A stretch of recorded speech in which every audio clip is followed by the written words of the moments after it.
My daughter-in-law skipped my husband's funeral to fly to Dubai with another man.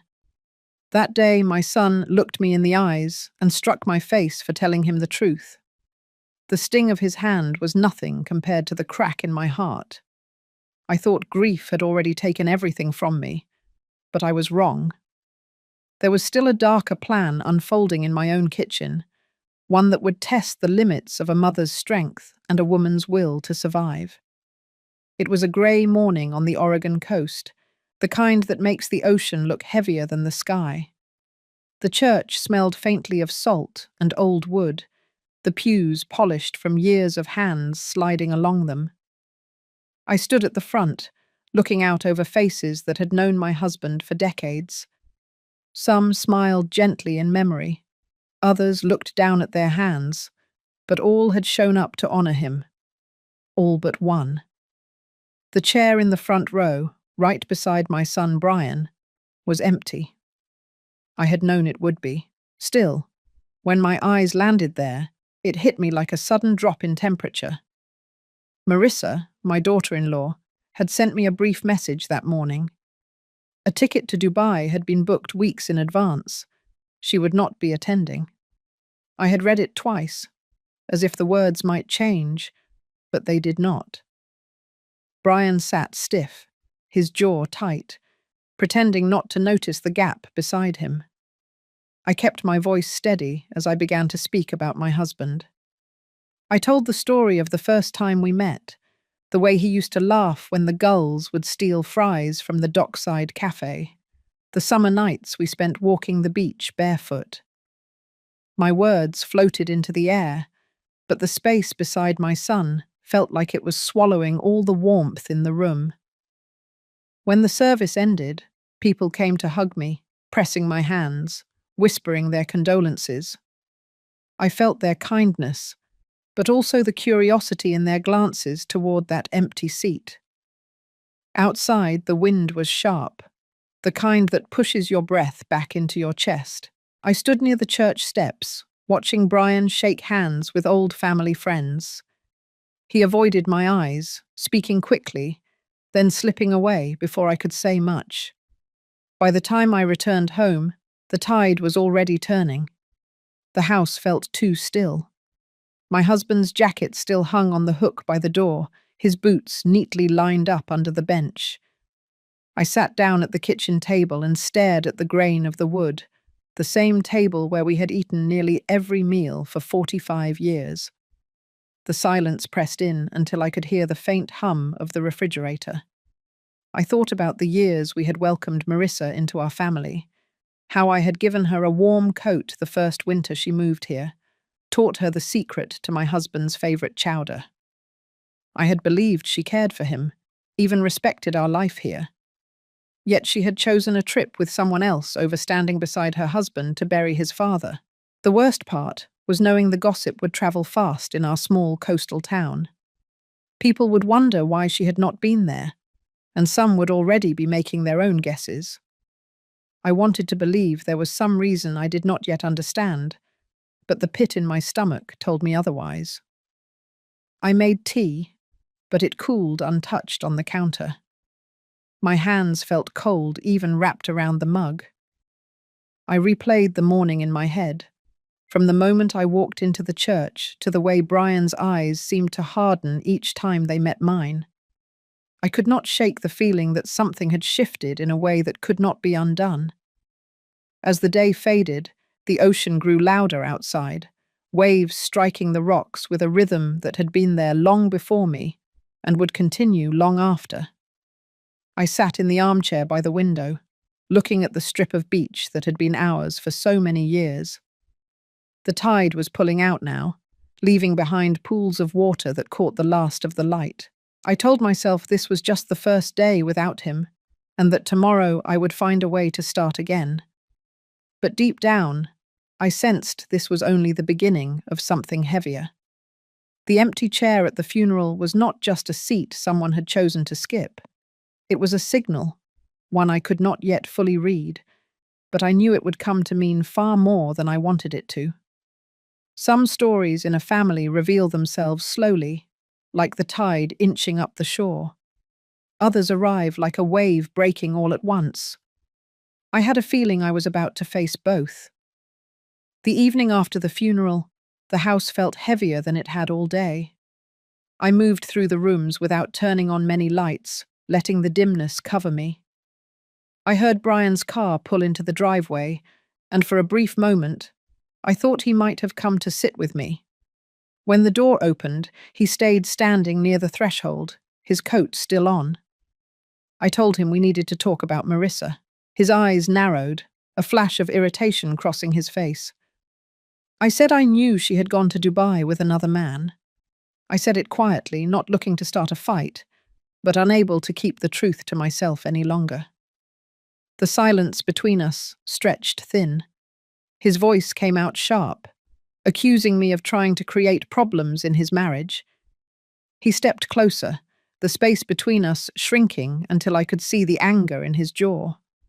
When his hand struck my cheek, it was quick, almost as if he wanted it over before either of us could think. The sting spread across my skin, but it was nothing compared to the ache that bloomed in my chest. He pulled back, his breathing uneven. For a second, I thought I saw doubt flicker in his eyes, but it vanished as quickly as it came. He turned toward the door, muttering that he could not be in the same house right now. The sound of the door closing was sharper than the wind outside. I stood in the middle of the living room, one hand lightly against my cheek, the other hanging useless at my side. The room seemed unfamiliar, like I had walked into a place I used to know. My husband's photograph on the mantel caught my eye.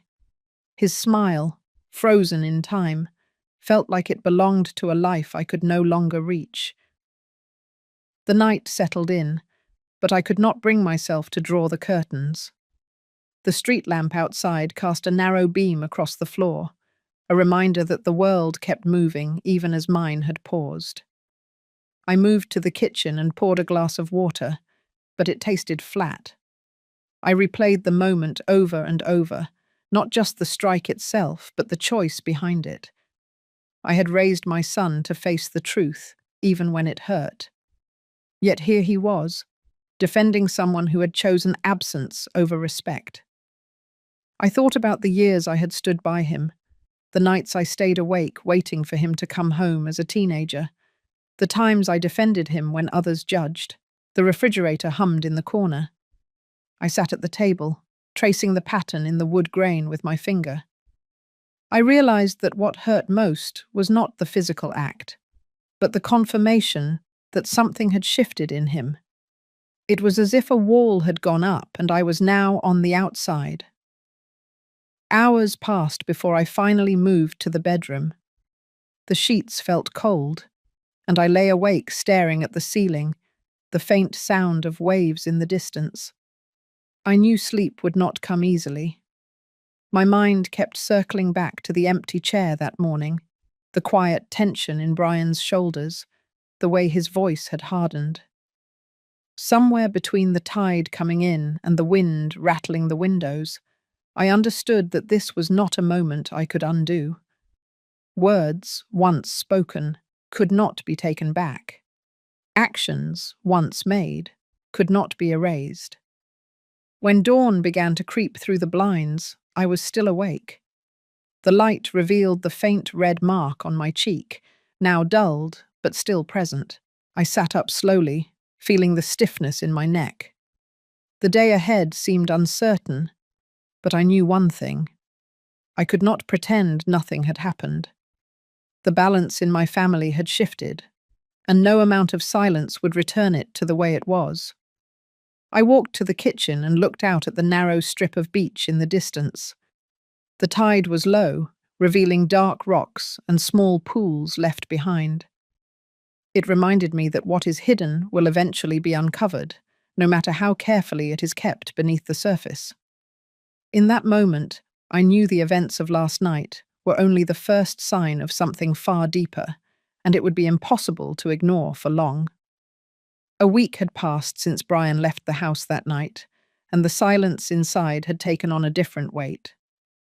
I had learned to live with quiet over the years, especially after my husband's illness, but this was not the same.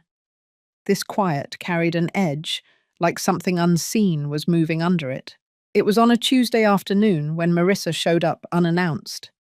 She came through the back door carrying a container of soup, smiling just enough to make it look like a peace offering. The smell was rich, almost too rich for something she claimed to have made quickly. I accepted it without much to say. Later, after heating a small bowl, I took a few spoonfuls. The broth was smooth, but there was a faint taste that didn't belong. Not bitter exactly, but wrong. It clung to the back of my tongue in a way that was hard to name. I pushed the bowl aside and poured the rest down the sink. My stomach felt uneasy, though it could have been my nerves. That night, I woke with a dull headache and a strange dryness in my mouth. I tried to convince myself it was from the wind coming through the bedroom window, but the thought didn't settle. By morning, the feeling had eased, but something about it stayed with me. I began paying closer attention to the things Marissa brought over. A loaf of bread, still warm, but with a crust that tasted slightly metallic. A salad with dressing that left a faint film on my teeth. Each time, the flavor was subtle enough to pass as a quirk of ingredients, but my years in the food business told me not to ignore patterns. Back when I ran the stores, I trained my staff to recognize the smallest changes in fresh produce, to notice when spices had been stored improperly, to send back shipments that didn't smell right. That habit of attention was still with me. Now it was directed at my own kitchen. I started keeping a notebook on the counter. In it, I wrote the date, what I ate, and how I felt afterward. I didn't tell anyone. It wasn't proof, just a log, but I needed a record. I also began saving small portions of anything she brought, sealing them in jars and placing them in the back of the refrigerator where I knew she would not look. The next time she visited, I noticed the way she watched me take the first bite. Her eyes stayed on my face, as if she was searching for a reaction. I took my time, placing my spoon down between sips, and finally set the bowl aside after only a few mouthfuls. Her smile tightened, and she quickly changed the subject to how busy Brian had been at work. That night, I felt a slow wave of fatigue move through me, different from ordinary tiredness. My hands felt heavier than usual, my breathing just slightly shallow. I lay in bed listening to the sound of the clock ticking in the hallway, each second falling a little harder than the last. By morning, the symptoms had faded again. That was when I realized how deliberate it must be. Not enough to cause alarm, just enough to wear me down over time. I began to replay our interactions in my mind, looking for signs I had missed. The way she lingered in the kitchen, the casual way she asked if I had been sleeping well, her sudden interest in making sure I had something home-cooked. Even her tone had changed, softer on the surface, but with an undercurrent I couldn't quite name. I told myself I could be wrong. It could all be coincidence. But the unease in my chest would not go away. I had lived too long, seen too much in business and in life, to dismiss instincts that strong. The notebook entries began to form a pattern. Foods she prepared and brought herself were the only ones that left me feeling off. Anything I cooked with my own ingredients gave me no trouble. That was enough to confirm what my gut had been telling me. I also started noticing how she avoided eating the food she gave me. She would offer a slice of bread or a serving of stew, but never took any for herself. If I asked, she would claim she had already eaten. I kept those moments in my mind, storing them alongside the dates and descriptions in my log. By the end of that week, I knew I needed to take the next step. Quiet suspicion was one thing, but if I was right, I would need something that could stand beyond my word. I thought about the store managers I had trained, the way we used to document every shipment and supplier issue to protect against disputes. The same principle would apply here. except the stakes were far higher. The decision settled in me with a kind of cold clarity. I would keep observing, keep recording, and I would start thinking about how to watch without being seen. Whatever was happening in my kitchen was not going to stay in the shadows forever. I had no proof yet, but I had the start of a trail, and I intended to follow it, no matter where it led. The pattern in my notes was no longer something I could explain away. The difference between the days I ate my own food and the days I accepted hers was too sharp to ignore. I knew I needed more than a notebook if I was going to prove anything. I called Miles Carter, the attorney I had trusted for years. His voice was steady as I told him the situation in plain terms. He did not question my instincts.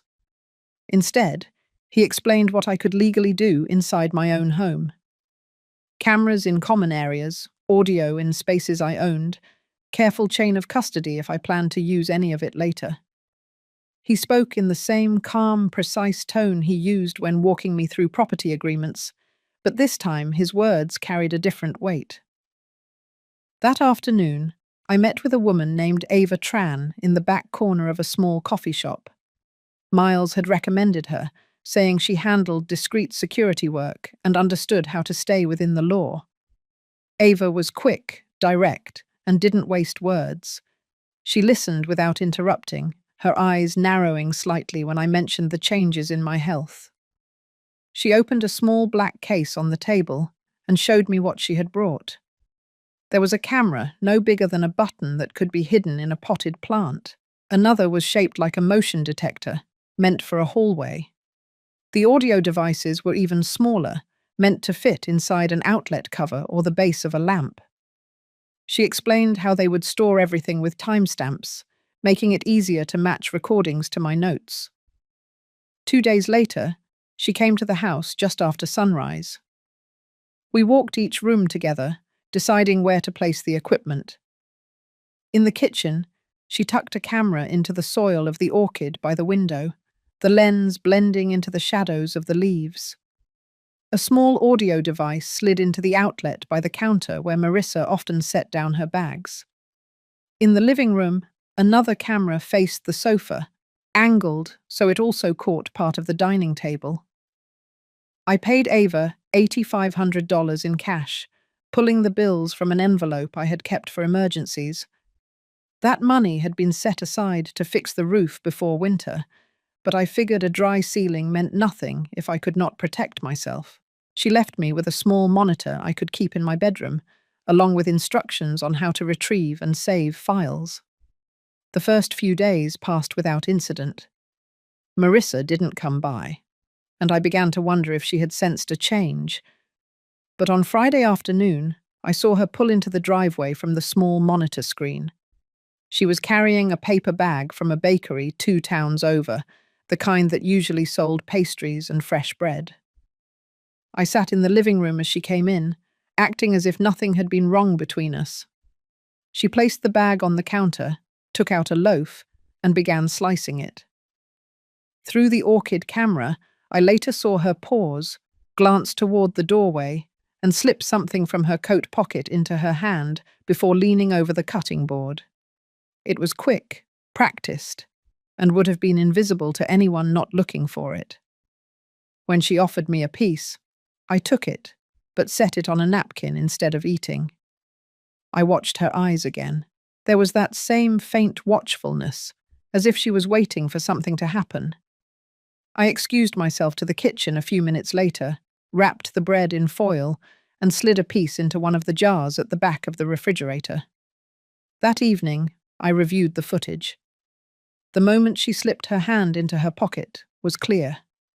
So was the way she looked toward the doorway, her expression tightening for a split second before smoothing over. The audio caught her humming softly to herself, then the faint sound of paper crinkling. It was not proof of what she had added, but it was the first solid piece I could add to the trail. I saved the file to a separate drive and labeled it with the date. Then I added a new column to my notebook, marking the times she visited and cross-referencing them with the video.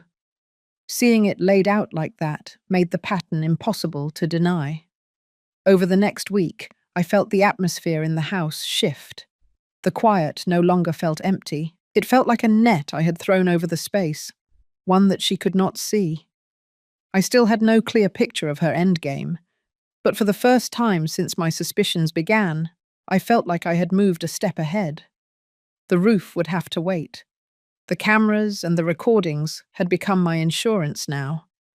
I knew the days ahead would bring more visits, more chances for her to make her move, and when she did, I would be watching. 3 days after I caught Marissa's hand slipping into her pocket, I was at the small monitor in my bedroom when her voice came through, low and sharp. She was standing in my kitchen, phone pressed to her ear, moving slowly around the counter as if she was alone. I reached for the volume and let the audio fill the room.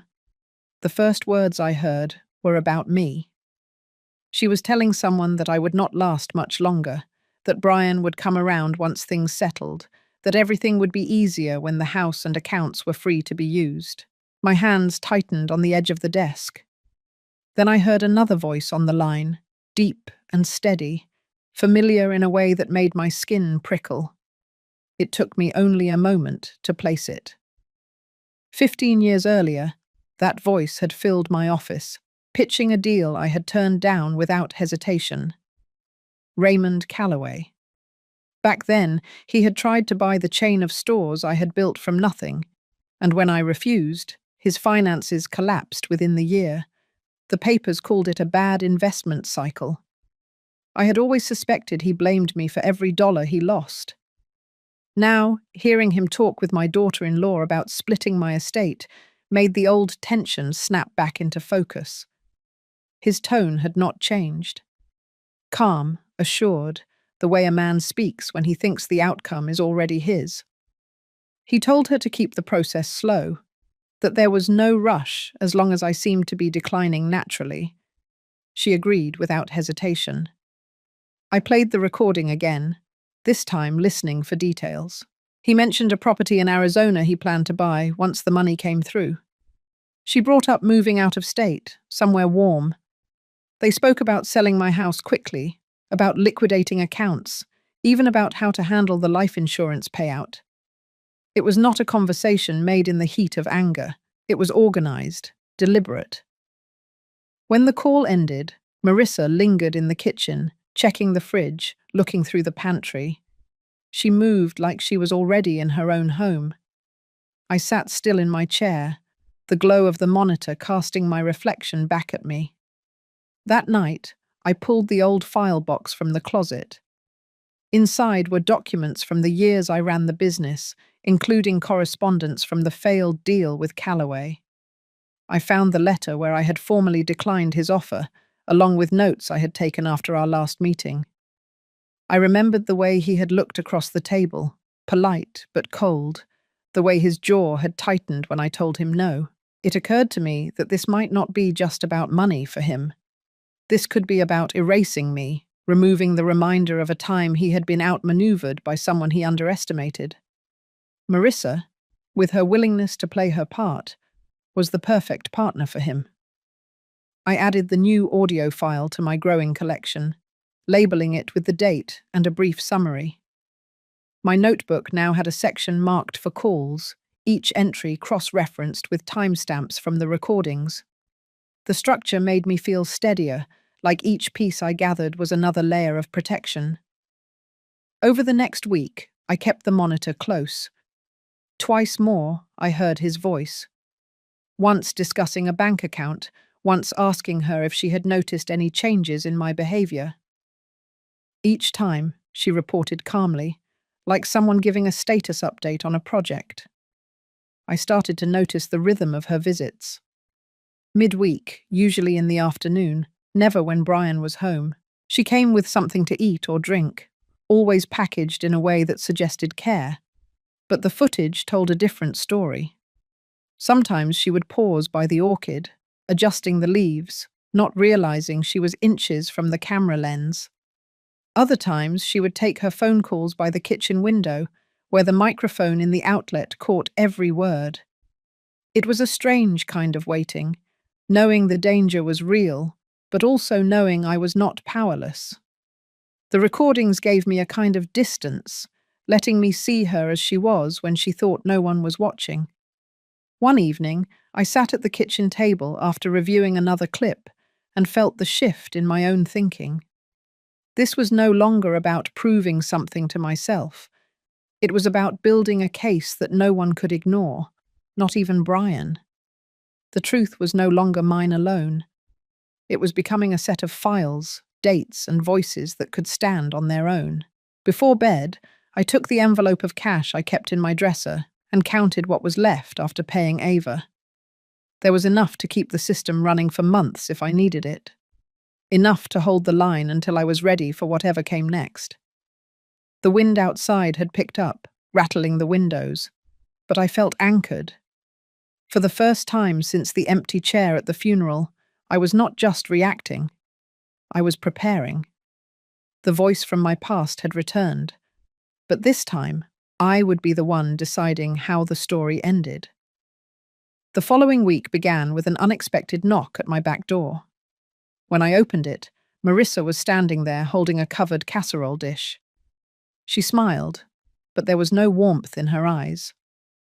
I let her in without a word and watched her set the dish on the counter. She spoke in a light voice about how she wanted to check on me, how she thought a home-cooked meal might help. I told her I was fine, but she continued to hover in the kitchen, talking about the weather, about how busy Brian had been. When she left, I sat at the table and stared at the dish. I had no intention of eating it. Instead, I took a portion, sealed it in one of the jars I kept in the back of the fridge, and poured the rest down the drain. My stomach was already tight from the simple act of letting her into the house. That night, as I lay in bed, a faint dizziness began to settle in. My limbs felt heavy, and my vision blurred at the edges. It passed after a few hours, but the pattern was clear now. She was increasing her visits and adjusting her approach. The next morning, I called Miles. I told him everything I had recorded so far, including the calls with Calloway. His voice stayed even, but I could hear the edge in it. He told me that if I was ready to act, we could involve the police. I said I wanted to be certain there would be no room for doubt. He suggested a meeting with Detective Hall, someone he trusted to handle matters like this quietly until the right moment. We met 2 days later in Miles's office. Detective Hall was a tall man with calm eyes who listened without interrupting as I laid out the notebook, the recordings, the stored food samples. When I finished, he nodded slowly and asked me to consider a plan that might force the truth into the open. That was when the idea of staging my own collapse was first spoken aloud. It sounded theatrical in my head, but Hall explained how it could work. A carefully planned incident, medical staff already alerted, a controlled environment where every step was documented. The goal was to see how Marissa reacted when she believed she had succeeded. I sat back in my chair and let the thoughts settle. It was risky, but it gave me a way to take control without confronting her directly. I agreed, and we began to outline the steps. Hall would coordinate with a small group in the local hospital, people who could be trusted to keep quiet. Miles would ensure the legal side was covered, making sure every piece of evidence was preserved properly. The plan was simple in theory. Marissa would be invited to a dinner at my house. Food would be prepared by her, as always. I would consume just enough to make her believe I had taken in whatever she added. Within an hour, I would stage a collapse in the kitchen. An ambulance, already briefed, would arrive within minutes. Brian would be called, along with a few others, to witness the urgency of the situation. What Marissa would not know was that the entire evening would be recorded on multiple devices, and that the samples from the dinner would be taken directly to a lab under police supervision. In the days leading up to it, I felt an odd calm settle over me. There was fear, of course, but also a sense of direction. For weeks I had been reacting, adapting, watching. Now I was moving toward a definitive moment. I made small preparations at home, checking the placement of cameras, ensuring fresh batteries were in the audio devices. Ava stopped by to adjust the angles so nothing would be missed. Miles brought over a secure storage case for the recordings, one that could be handed directly to Hall after the dinner. The evening came sooner than I expected. Marissa arrived in a fitted black dress, carrying a large covered dish. She smiled broadly when I opened the door, stepping inside as if she belonged there. I watched her move around the kitchen, placing the food on the counter, unpacking utensils she claimed to have brought from home. I kept my hands steady as I accepted a plate from her. The cameras caught every movement, every glance she cast toward me. I ate slowly, careful to leave most of it untouched. The taste was faintly familiar now, that same wrongness I had come to recognize. An hour later, as she cleared the plates, I let my body sway slightly before sinking to the floor. I heard her call my name sharply, then the hurried sound of her phone being pulled from her purse. Within minutes, the ambulance was at the door, the paramedics moving with quiet efficiency as they loaded me in. From the corner of my vision, I caught a glimpse of her standing in the doorway, her expression unreadable. She did not follow us to the hospital. That was part of the plan. As the ambulance pulled away, I felt the weight of the moment settle in. For the first time since the empty seat at the funeral, I was not just enduring what came. I was shaping it. And soon, the truth she had worked so hard to hide would be brought into the open, piece by piece, until there was nothing left for her to twist. The morning after the staged collapse, I was lying in a private room at the hospital, wide awake, listening to the muffled footsteps in the hallway. Detective Hall had arranged everything exactly as we planned. The blinds were drawn, and a nurse who was part of the team checked on me periodically, making sure no one from outside the approved list could enter. My chart reflected a critical but stable condition, enough to make it believable that I was resting after a serious incident. Back at the house, the team was setting the second phase into motion. The obituary had been quietly drafted and sent to a small local paper that only posted online, knowing it would circulate fast enough to reach Marissa and Calloway, but still remain under the radar of people who could inadvertently reveal the truth too soon. Hall told me that timing was everything. We needed to give them just enough space to act without suspecting they were being watched. By late afternoon, word of my supposed death had spread through the right channels. The cameras inside my house were still running, and Ava had confirmed they were streaming directly to a secure police server. I had not seen the footage yet, but Hall's text later that evening told me that Marissa had arrived within an hour of the news breaking. She was dressed in black, her hair neatly pulled back, as if she had stepped straight into the role of a grieving widow-in-law. She let herself in through the front door, walking with quick, purposeful steps. In her hand was a phone, and within minutes she was in the kitchen, speaking in a low voice. The audio picked up her telling Calloway that it was over, that she would start sorting through my things by the end of the week. She mentioned the house, my accounts, and how she planned to meet with a realtor she already knew. Hall later told me she opened drawers, checked files, and even pulled out the small box where I kept property deeds. The box was empty, of course. Miles had secured all the important papers days before the plan was put into motion. 2 days after the news had spread, Hall arranged for a controlled memorial gathering at my house. Only a few people were invited, just enough to make it look genuine. Marissa played the part well, accepting condolences with a tight smile, her voice carefully lowered. Brian was there too, standing off to the side, his face pale and tense. I imagined he was struggling with his own feelings, caught between grief and confusion, not yet aware of the truth. Throughout the small service, Marissa stepped outside several times to take calls. The recordings captured her final conversation with Calloway before everything shifted. She told him to be ready to come over that evening, that they could start sorting items before Brian got involved. He agreed, mentioning that he had a buyer already lined up for one of the properties. That was when Hall gave the signal. As they spoke, a plain car pulled up a block away. Officers in plain clothes positioned themselves out of sight, ready to move. The plan was to let them enter the house together, ensuring the charges would be airtight. Later that night, with the memorial long over and most people gone, Marissa returned with Calloway at her side. They carried large bags and headed straight for the study. The cameras caught them opening drawers, checking for valuables, and discussing which items to take first. Calloway suggested starting with jewelry and electronics, while Marissa focused on finding the safe she believed was hidden in the house. The audio from that moment was clear.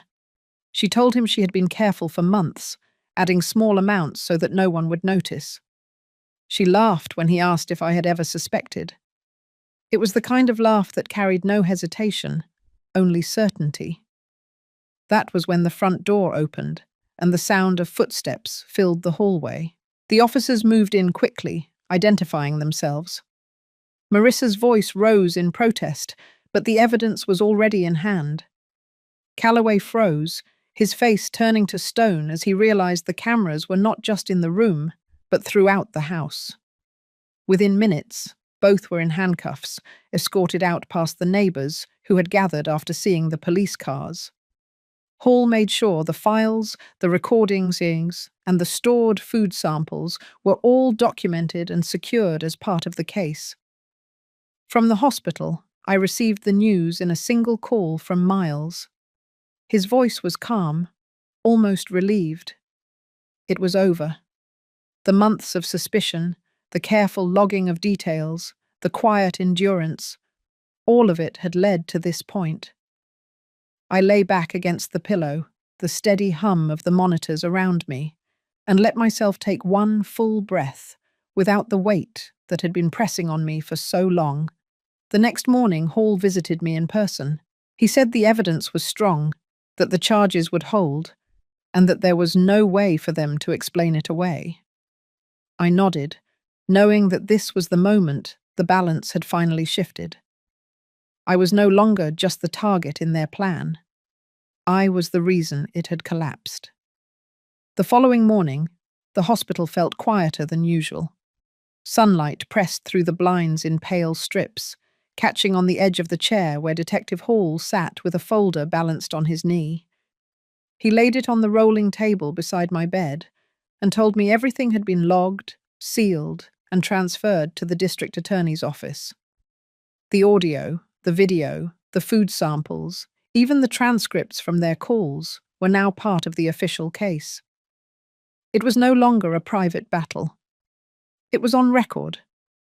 I asked him to walk me through how it unfolded after they entered the house. He described it in his measured way, careful and factual. Both Marissa and Calloway had been caught in the act, handling items and speaking about the plan openly. The cameras left no gaps. The food samples matched the lab results, showing traces of a toxin, administered in doses too small to kill quickly, but enough to cause long-term damage. Hearing it all laid out like that confirmed what I had lived with for months. Brian had been called to the station late that night. Hall said he sat in silence at first, watching the recordings without speaking. When the footage reached the moment where Marissa laughed about my suspicion, his shoulders slumped. He stayed long enough to give a brief statement, then left without asking to see her.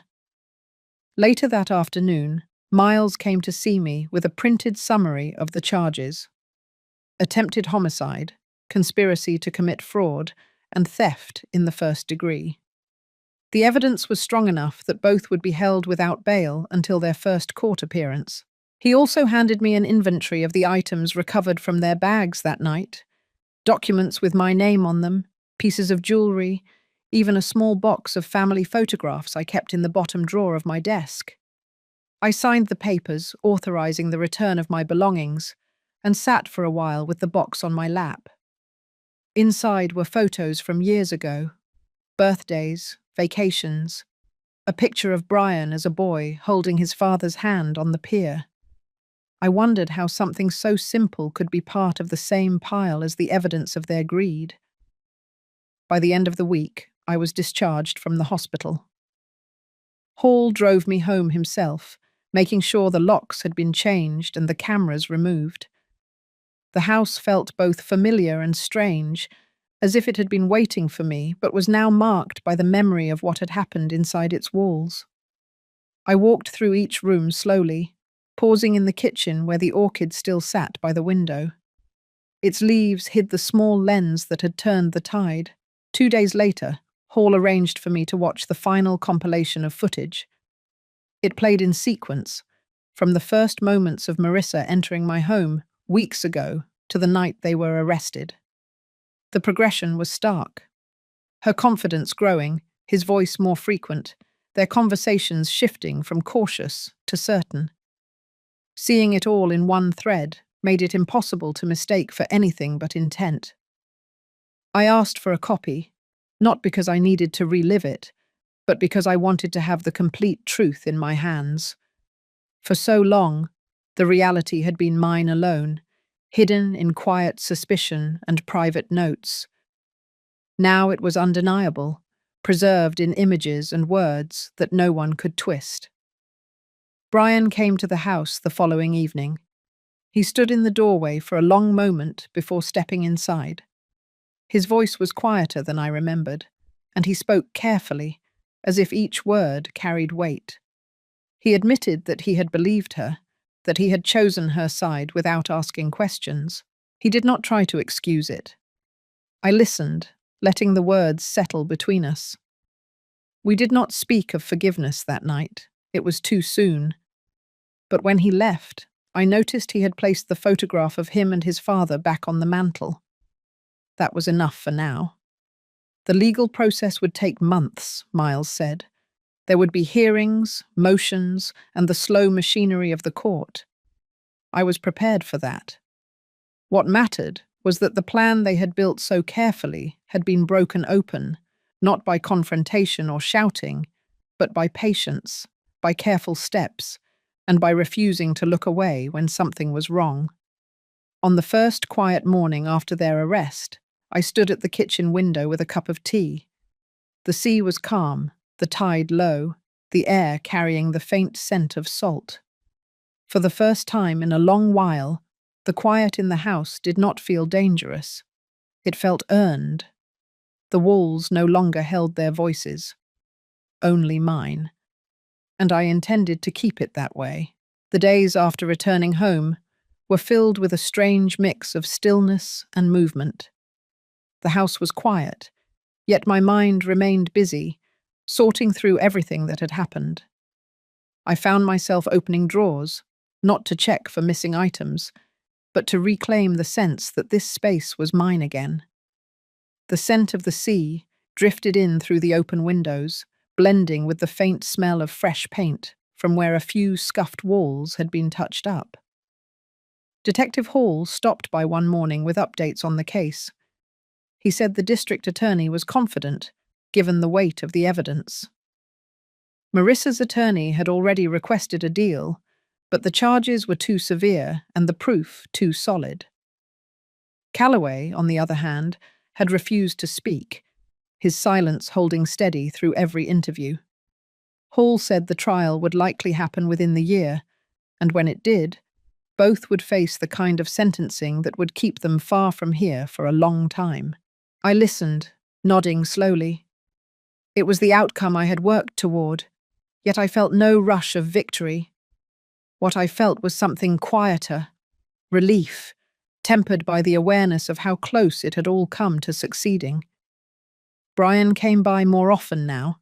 Sometimes he brought groceries, sometimes he just sat in the living room with a cup of coffee. We didn't dwell on the past, but we didn't avoid it either. There were moments when his voice caught, when he seemed about to say more but stopped. I let him set the pace. Trust was not something to be rebuilt overnight. One afternoon, I found him standing by the kitchen window, looking at the orchid. He asked if it was the same one from before. I told him yes, though the camera was long gone. He touched one of the leaves gently, as if acknowledging what it had seen. There was no need to explain further. In the evenings, I started walking down to the beach again. The tide had shifted with the season, leaving long stretches of wet sand scattered with shells. I would stand at the edge of the water, watching the waves pull back and return, the same rhythm that had steadied me through other hard years. I thought about my husband and how he would have handled all this. He would have told me to keep my head, to trust what I knew to be true. The community had begun to hear pieces of the story. In a small coastal town, news moves in quiet but certain ways. A neighbor would stop me on the street, offering a look that carried both sympathy and curiosity. I kept my answers simple. The details could wait until the courtroom. Miles visited one evening with more paperwork. He had arranged for the financial accounts to be secured and the estate documents updated. We sat at the dining table going through each page, the sound of pen on paper steady in the room. When we finished, he closed the folder and told me something I hadn't realized I needed to hear, that I had handled this with more resolve than most people could imagine. I didn't respond right away, but his words stayed with me after he left. The trial preparation brought its own demands. Hall wanted me to review the footage again, this time focusing on the clearest moments for presentation. It was not easy, watching Marissa move through my home, hearing her voice talk about my life as if it were already hers. But I reminded myself that each clip was another stone in the foundation of the case. I noticed small things in the recordings I had overlooked before. A look exchanged between her and Calloway, the way she handled my belongings, the slight change in her tone when she thought she was unobserved. These details were more than just background. They revealed intent. Hall said such subtleties could carry weight in court, helping the jury see what was behind their actions. On a cold evening, I sat in the living room with the fire lit, the orchid on the windowsill, and realized the house no longer felt like it held shadows. It was mine again, not because the threat was gone, but because I had faced it and taken it apart piece by piece. The process ahead would be long, but it no longer felt like a fight for survival. It was now about ensuring the truth stood where everyone could see it. I had the evidence, the support, and the steadiness to carry it through. Before bed that night, I stood at the window, looking out at the dark stretch of ocean. The air smelled of salt and wood smoke, the kind of scent that makes you think of winters past. I thought about the months behind me, the quiet observations, the careful steps, the moments of doubt, and felt the weight of them settle into something solid. The house was safe, the tide was steady, and I was still here. That, I decided, was enough for now. Winter settled over the town with a sharp wind that rattled the branches outside my bedroom window. The trial date was now fixed on the calendar, a point in time that felt both close and distant.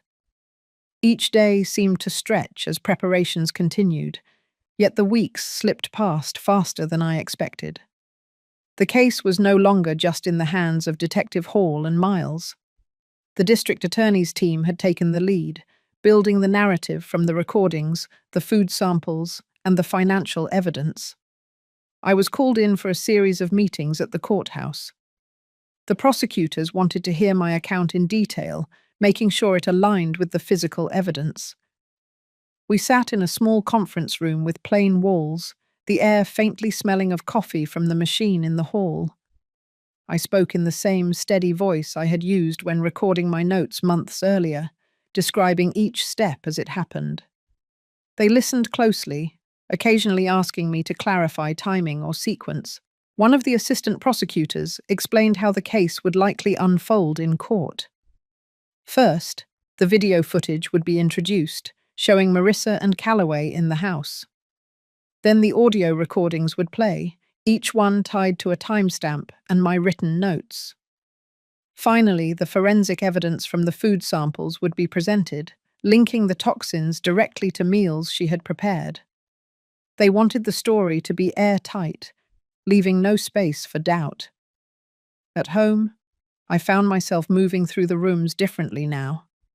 I would pause in the kitchen, my hand resting on the counter where she once stood, or in the living room where Calloway had searched for valuables. These spots no longer carried the same sense of intrusion. They were just places again, returned to the rhythm of my own life. Brian's visits continued. He asked more questions now, not about the details of the case, but about the years before all this. We spoke of my husband, of the early days building the business, of the trips we used to take when Brian was a boy. These conversations were small steps, but they mattered. They shifted the weight between us, making space for something like understanding. A few days before Christmas, Hall brought over copies of my official witness statement, along with a letter from the district attorney confirming my role as the primary witness. He also handed me a sealed envelope containing still photographs taken from the video footage. I hesitated before opening it. Inside were moments frozen in time. Marissa slipping her hand into her pocket, Calloway leaning over my desk, the two of them speaking in low voices. The clarity of those images left no room for reinterpretation. The town remained watchful but polite. People nodded when I passed, some offering a quiet greeting, others simply making space on the sidewalk. I knew the story would surface in full once the trial began, but for now, it lingered beneath the surface. In the last week of the year, I returned to my walks along the beach. The sand was cold beneath my shoes, the wind sharp against my face. I carried a small notebook in my coat pocket, jotting down thoughts as they came. It was not for evidence anymore, but for myself, a habit that had become a steady anchor during uncertain months. The trial preparation reached its final stage in January. I met again with the prosecutors to rehearse my testimony. They reminded me to keep my answers direct, to stay calm even if the defense tried to provoke me. I knew I could do that. After months of living with suspicion and silence, speaking the truth in a clear voice felt like the most natural thing in the world. One evening, I sat by the fire with the orchid on the windowsill, its blooms just beginning to open again. I thought about how something so fragile could endure through months of quiet storms. The house was still, the kind of stillness that comes not from absence, but from peace settling back into its corners. The day before my next court appointment, I walked through each room one last time with a camera of my own, not to gather evidence, but to mark the space as it was now, whole, unbroken, and mine. These photographs would stay with me, reminders that even when trust had been taken, safety could be rebuilt. When I returned to the living room, the light from the setting sun spilled across the mantel, catching the frame of the photograph Brian had restored to its place. It struck me then that this chapter was nearly closed. There was still a trial ahead, still questions to be answered in a courtroom, but the core of it was already resolved. The truth was no longer hidden, and I was no longer standing alone in the dark. The courthouse on the first day of the trial felt colder than the winter air outside. The hallways were lined with familiar faces from the legal team, their voices low and steady as we moved toward the courtroom. I sat at the witness table with my hands folded, listening as the judge reviewed the charges and outlined the process for the jury. The prosecution began by laying out the timeline, starting months back when Marissa first began visiting the house more often. Each event was tied to a piece of evidence: video footage, audio recordings, the lab reports from the food samples. They played the first clip on the large screen, showing her in my kitchen, slipping her hand into her pocket before leaning over the cutting board. The room was silent except for the sound of the recording, her voice humming softly. When they called me to the stand, I walked up with a calm I had practiced for weeks. I told the story as I had lived it, starting with the changes I noticed in the food, the decision to keep notes, and the moment I realized it was not just my imagination. I spoke of the cameras, the recordings, and the staged collapse that led to their arrest. I did not look at Marissa or Calloway while I spoke. My focus stayed on the jury, letting them see the truth in my eyes. The defense tried to suggest I had misinterpreted her actions, that the taste in the food could have been a mistake or a coincidence. The prosecutors countered with lab results and timestamps. They showed the jury the sequence of events leading up to the night of the arrest, her calls to Calloway, their plan to divide my assets, their arrival at the house with bags to carry things out. By the second day, the jury had seen enough to understand the pattern. The testimony from Detective Hall and the forensic expert reinforced the link between her visits and the presence of toxins in the samples. Miles testified about the legal documents she had tried to access and the items recovered from their possession. When it came time for closing arguments, the prosecution reminded the jury of the patience and precision that had gone into their plan. They contrasted it with the patience and precision I had used to uncover it. The defense offered little more than an appeal for leniency, citing personal struggles and financial pressures, but the evidence had already spoken. The deliberations were short. The jury returned before the end of the afternoon with a unanimous verdict, guilty on all counts for both Marissa and Calloway. The judge's voice was firm as she read the sentences, decades in prison for each, without the possibility of early release. I sat still as the decision settled over the room. Marissa's face showed no expression, her eyes fixed ahead. Calloway's jaw tightened, but he said nothing. The deputies led them out through the side door, their footsteps fading down the corridor. Outside the courthouse, the winter sun was low, casting long shadows across the steps. Hall and Miles walked with me to the car, their words brief but certain. The case was closed. The threat was gone. At home that evening, I lit a fire and sat in the living room with a cup of tea. The orchid on the windowsill had opened another bloom, pale and steady in the glow of the flames. I thought about the long months of watching, recording, and waiting, about the quiet choices that had led to this moment. The trial had not been about revenge. It had been about truth, about ensuring the harm they had intended could never touch me again. The house was silent now, but it was a silence I welcomed. It belonged to me, and so did the life I had rebuilt inside these walls. As night fell, I closed the curtains and let the warmth of the fire fill the room. The chapter was finished. What remained was mine to shape, and I intended to keep it that way. Spring came quietly, softening the edges of winter around the town. The air smelled of salt and new blossoms, and the days grew longer. I found myself spending more time outside, tending to the small garden along the back fence. The rhythm of planting and watering felt grounding, each new sprout a reminder that life continued in its own quiet way. Inside the house, everything had returned to a steady order. The drawers were filled only with what belonged there. The shelves held what I had chosen to keep. The absence of intrusion was its own kind of comfort. I moved through each room without the undercurrent of caution that had once shadowed my steps. Brian came by most weekends. We shared simple meals, talking more easily than before. There was no rushing the process between us, but trust was beginning to take root again. He had started helping with small repairs around the house, fixing a loose hinge, repainting a faded section of trim. These gestures carried their own weight, quiet acknowledgements of the distance we had travelled to stand in the same space again. The trial had left its mark, but not in the way I expected. There was no lingering bitterness, only a deeper awareness of how easily trust can be misplaced and how vital it is to listen to your own instincts. I had learned that patience could be sharper than confrontation, and that the truth, once fully revealed, carried its own strength.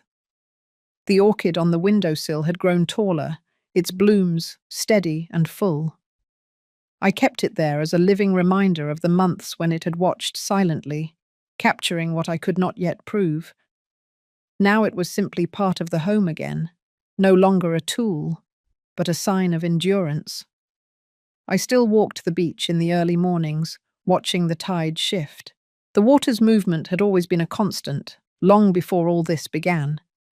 Standing there, I could feel the weight of the past year loosening, carried out with each wave.